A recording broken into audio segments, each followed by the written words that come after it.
Hey there, welcome back to Reddit XO, the best channel for Reddit cheating stories. Be sure to like, subscribe, and hit the bell notification for more stories like these. Now, let's get into the video. My 24 female, best friend 24 female, is too handsy with my boyfriend 26 male, and I think it's inappropriate.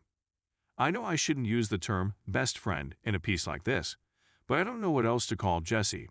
Because our parents are good friends, we grew up together, and she had my back in high school. To cut a long tale short, she was at the top of the adolescent food chain when I should have been at the bottom. Nobody dared to tamper with me because I was Jessie's pal. Jessie is one of those persons who needs to be noticed. But I didn't mind sense after all. No one is flawless, right? But now that I've found my first true boyfriend, she's lost her cool. She is always handsy when we are together. Touching his arms, running my fingers over his hair, and complimenting him were constant. And now she's begun doing prank on the buttocks, you know. It simply makes me feel really uneasy. Maybe it's natural. After all, Jessie has a lot of male pals, so maybe this is fine. My BF didn't think much of it either. Is it possible that I'm overreacting? Maybe I'm simply envious of her beauty. Anyway, something really threw me off yesterday. Because BF had work to do and I had a book thing, passion. We agreed to meet later at a friend's place, where they were getting together to drink and so forth. BF calls me when he gets home from work early, but I don't really need him to come over to the book event. I know he doesn't like it. So I tell him to go to friend's place. Then I start receiving messages from Jessie saying things like, "Lady, you need to come to this party now. Your BF is wasted. Lol, we're so drunk. You need to come and stop us. And I can't behave myself if you don't get here soon." And so on. The book took longer than I expected, and I was becoming more enraged. But since I am a non-confrontational person, I cope with it. I phone BF after it's finished, because I don't want to go to this party any longer, but I was his ride. So I ask him it. He wants me to come pick him up. Sure, he says. I arrive and don't even go inside. I'm about to unleash the hounds of hell on him. But when he gets in my vehicle, he is completely sober. I inquire whether he's been drinking and then show him Jessie's messages. He becomes enraged and claims she was lying, claiming he was meeting up with a buddy who had recently returned to town. He claims I should have contacted him to let him know what she was saying so he could address her. Because you never seem to be able to give that girl any limits, his words. Now, I'm wondering whether I should speak to Jessie. But what if she was simply inebriated and bothering me because she wanted me to be there? I'm not sure what I mean, but this girl was incredibly friendly to me when she might have been a jerk. I don't like how she acts with him, but I also don't want it to seem like I don't trust her. Is there a proper method to handle this? Or should I just wait and see if it occurs again? Am I being too dramatic? Update 1. I'm grateful to everyone who replied, particularly those who urged me to say something and what I should say. I don't enjoy debates, therefore they were quite valuable to me. Thank you. We were alone last night because she wanted me to assist her pick clothing for an occasion. I was in her house, so I felt compelled to say something. I wanted to say something. I was courteous and just said that I know she meant no harm, but that I didn't feel comfortable about it. So I asked her if she could tone it down. I should have said, "Stop, but I'm a wimp."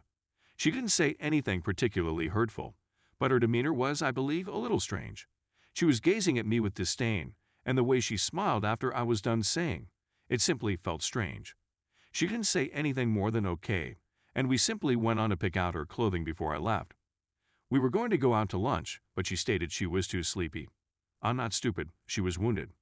So I contacted a shared buddy, more her friend than mine, and without going into detail, simply told him that I spoke to Jess about something important to me, but was concerned she could have gotten the wrong impression from it. Look, I don't want to become involved, but you should keep an eye on it, stated the mutual buddy. When I questioned what he meant, he answered, nothing, just keep an eye on it. A little time later, he writes me back and says, changed my mind. I do want to become involved, and gives me a lot of copies of messages between him and Jessie. It essentially begins with him asking her if the two of us had a fight because I was scared he was polite with his words, so I don't mind his stepping in, and then it's just a never-ending stream of her being terrible. She claims I had a big mouth and was criticizing her conduct because I'm a prude who doesn't know how to interact with men. How she taught me all I know about having a life, and how dare I tell her what she cannot do, or how I should be grateful to her for having a boyfriend at all. My common buddy really called her out for being disrespectful, although she is not one of my friends. He informed me after the prints, "I'm done with her, I give up, and you should see it." He also said that it was okay if I informed her that I had the prints, but I didn't. I was at a loss for words. I mean, she's not entirely incorrect.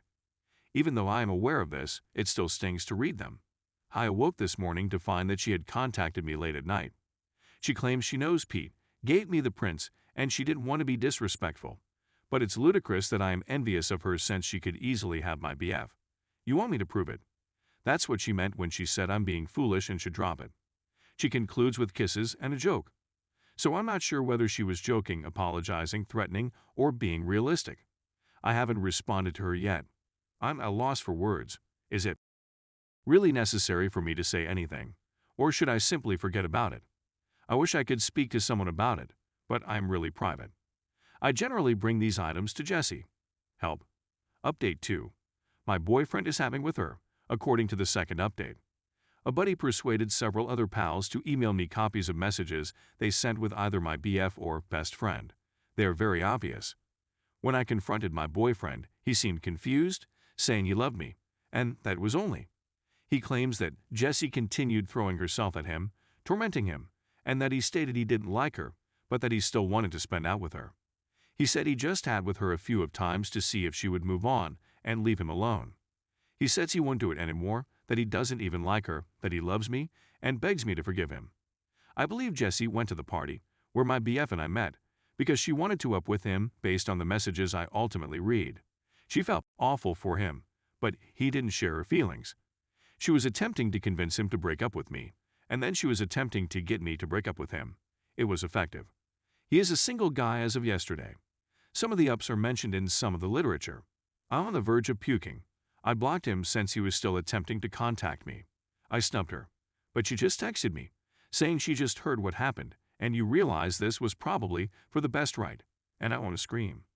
I'm not sure whether this is an update or me ranting. Thank you for listening in any case. Edit. I don't want to seem melodramatic or sentimental, but you guys made me cry. We constantly hearing how it is insane to depend on the internet for human connections.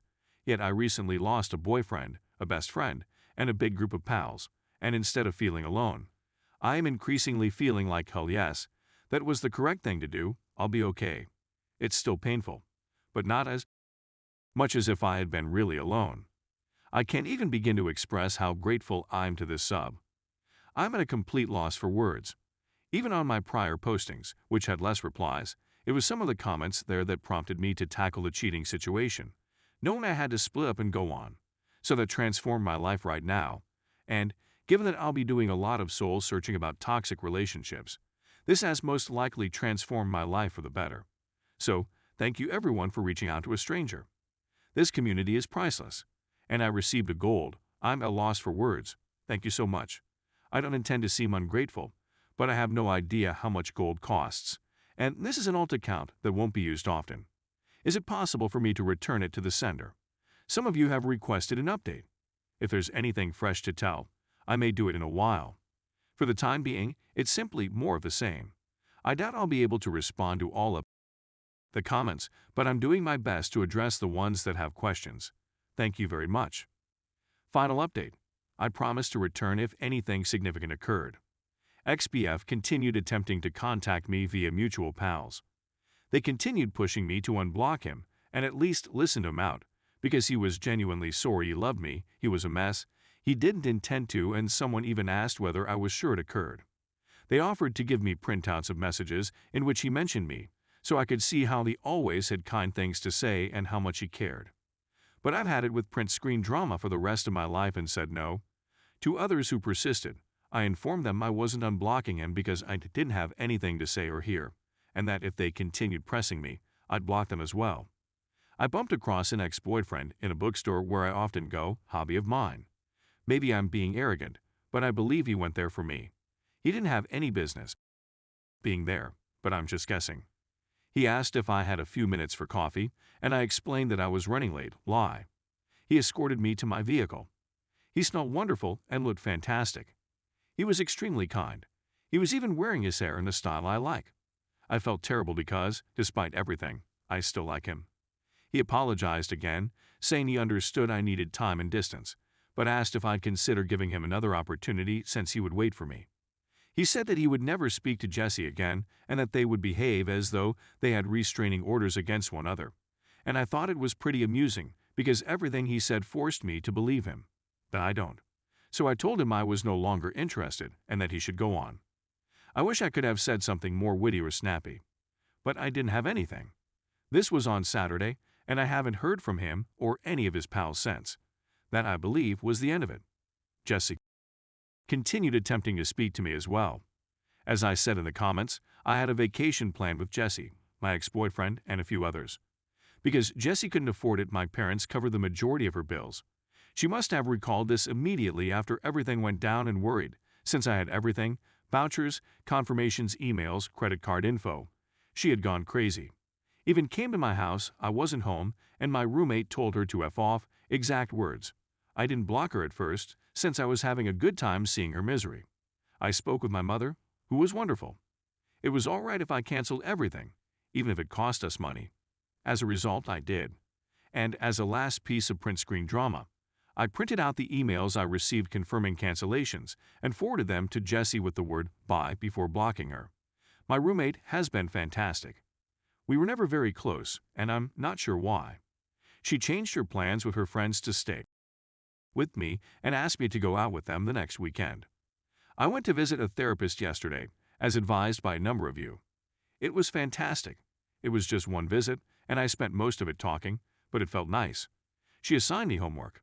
She spoke briefly about dysfunctional and abusive relationships and asked me to reflect on my connection with Jesse, identifying what was good and harmful about it. It made me understand that she was never really my friend. She had been taking advantage of me for years, and I had even thanked her for it. Therapist also informed me about this, saying, I believe it's called that, the narcissist's prayer, which begins, that didn't happen. It wasn't my fault if it did. I didn't mean it if it was, and if I did, you earned it, which is exactly how Jesse is handling the situation right now. So yes, good riddance. Finally, a tidbit of gossip. Pete called me yesterday. He checks in now and then. He's a nice man. Again, he is, in case anybody is still thinking this is going to be a romantic comedy. He stated Jesse was quite certain that since I broke things up, she and Dean would H up right away. But it seems that he does not share her intentions, which frightened her out during the weekend. Pete claims he is a complete disaster who went out drinking 4 nights in a row and had to be carried home by his friends. And yesterday, while they were all out for lunch at this burger joint, Jessie was about to run her fingers through his hair or something, and he just pulled her away and ordered her to stop and never touch him again. How cool is it that he can now do that? In the end, I think he did like me in his weird way. The truth is, I don't want to be with someone who has a terrible crush on me. I want to be with someone who really likes me. I believe I'm deserving of it. I'm also considering using the money I received from the trip to go someplace else by myself. I haven't decided yet. Anyway, this will be the last update on this, since I doubt I'll have anything new to contribute. I believe I just need some time to heal and let go now, you know. I may return in a few months if there is a reason to write a "Yeah, Life is Fantastic Now" article, but I wanted to publish this update now to conclude this narrative on a positive note. And of course, thank you all once again. You are the greatest.